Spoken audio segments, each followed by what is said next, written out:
Pozdrav svima od Techland Srbije tima, danas pravimo još jednu listu igrica za slabije računare. Opet kažemo, ove igrice nisu za kancelarijske računare iz 2003. godine, ali će većina računara moći da ih podrži. Počinjemo sa ground control strategijom koja se nalazi u sci-fi svijetu. Imate svoju armiju i morate da je odbranite od neprijateljskih objekata koji vas non stop napadaju. Također morate da izrađujete planove i strategije za nove pohode i napade.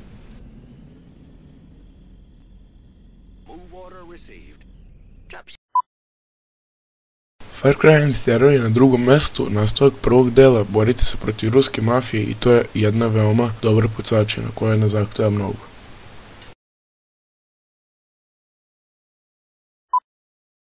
Assassin's Creed nikad nije izneverio, pa tako nikada nisu ni stari delovi. Assassin's Creed 2 je star dosta godina, ali je meni još uvek omiljena igrica i svima je preporučujem.